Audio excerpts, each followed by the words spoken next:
Go back to a survival world 2. I keep my armor in there. I got tea. That's it.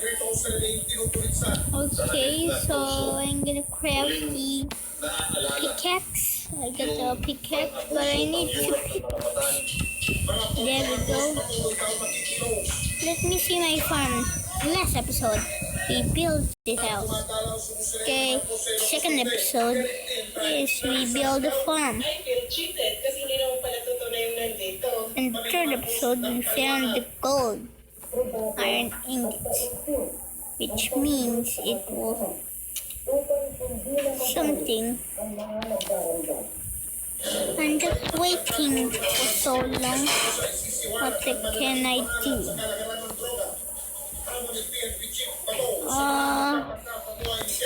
I'm gonna make a guys. I can make a golem simulator. I'm gonna fly off.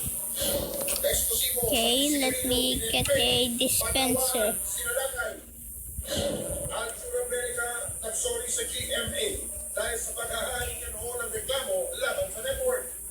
No, not this.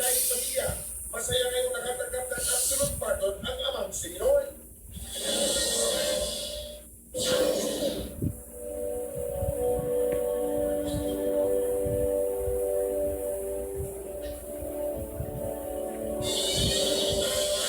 Magandang Luzon, Visayas at Mindanao. Matapos ang halos 3 dekada, inilibing na sa libingan ng mga bayani si dating Pangulong Ferdinand Marcos sa isang seremonya na isinipleto sa publiko. Daming pamilya at malalapit na kaibigan lang ang dumalo kasama ang ilang pulis at sundalo. Narito po ako ngayon sa libingan ng mga bayani para ihatid sa inyo ang mga pangyayari na muling pumukaw sa damdamin ng maraming Pilipino. Marami na ang nagulat at magalit nang hindi na pinitin si dating Pangulong Ferdinand Marcos dito po sa libingan ng mga bayani. Sa programang sinipleto ang panahanda. I'm gonna take my pickaxe first. Get in there.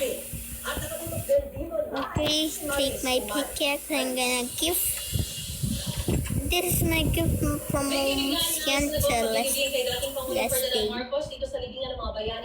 Last Saturday. Kung saan ginawaran siya ng military honors. Marami ang nagulat sa mga eksenang ito kaninang umaga. Walang Batang Ilocos Norte, sinundo ang labi ni dating Pangulong Marcos at dinala sa Maynila. Ito na pala ang araw ng kanyang libing. Wala pa 10 araw mula ng ibasura ng Korte Suprema ang mga petisyong tumututoy sa paglilibing sa libingan ng mga bayani sa isang diktador na inakusahan ng maramang And Iron Golem simulator Simulator. ng martial law. Paglapag sa libingan ng mga bayani, isang karwaheng puno ng bulaklak ang nagsakay sa labi. Let me get Basta isang a. sundalo lang daw ang gagawin, sabi noon ng mga Marcos.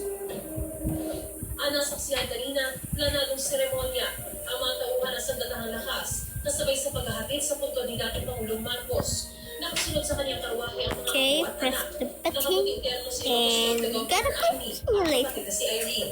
Nakabarong Tagalog si dating Okay, Senator Bongo I'm gonna make at ang 2. dating nakaitim na terno, ang byuda na si dating No, I'm gonna make 4 of them.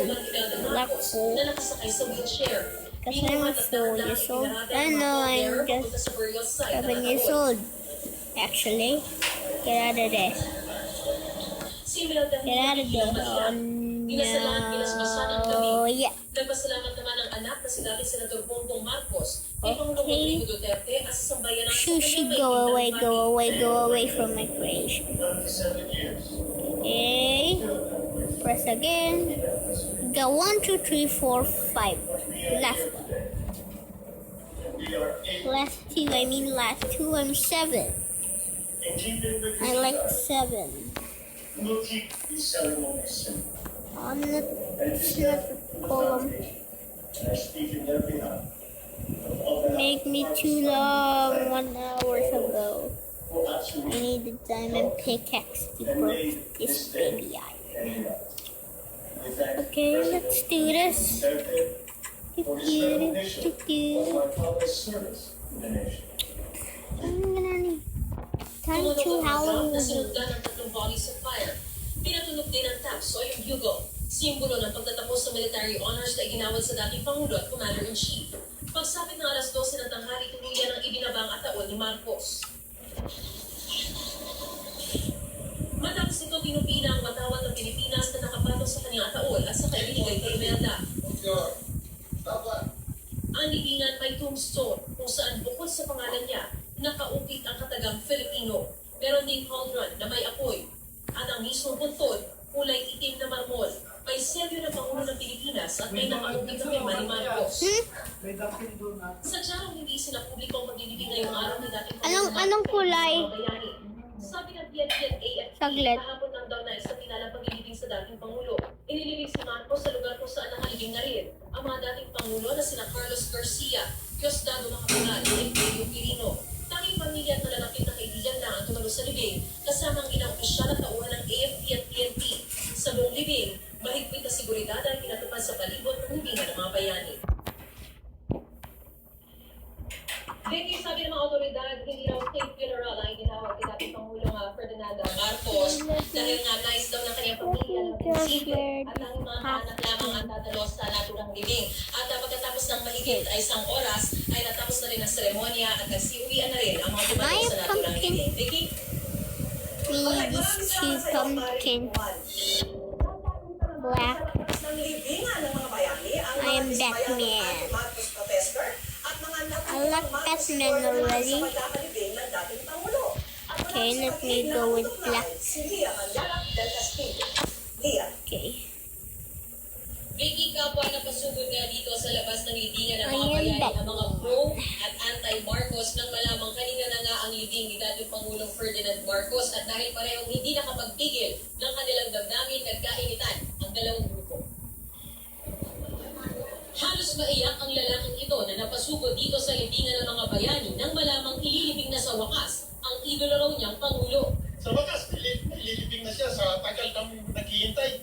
Ang iba, lumabas pa ng opisina para makasilip lang daw sa libing. Kami may office, pero nandito kami.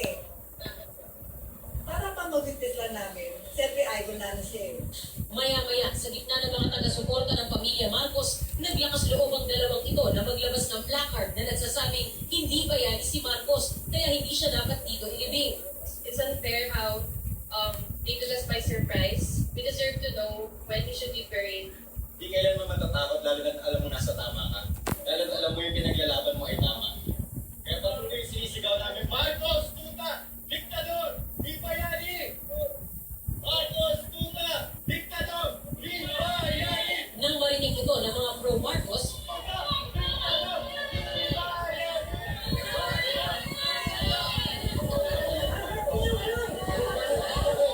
maya-maya pa, hinablot na ng isang pro-Marcos supporter ang placard ng isang babae at nagkakabulan pa sila.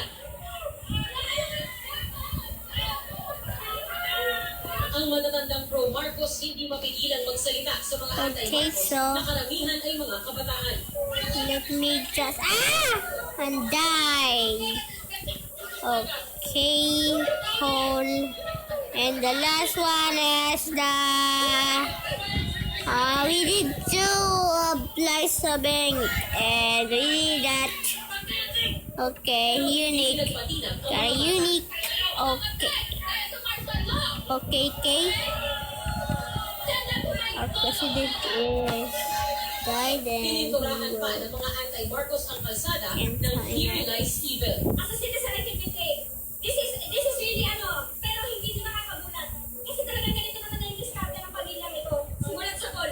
Ganito na rin talaga. Talagang niloloko nila ang taong bayan. this. Kung ang mga pro-Marcos hindi There we na go. organisadong pumunta rito, Thank you for subscribing. Halloween edition. ang mga anti-Marcos na dumami If you wanna need survival mode, you will be my fan. Okay? Goodbye. Next time I'm gonna go back to my house before it's dark. They are calling out to show their Yay! I almost took a tree. really hopeful for the confidence they are not afraid Candy. to protest and is courageous enough in face of this impunity. halos Guys.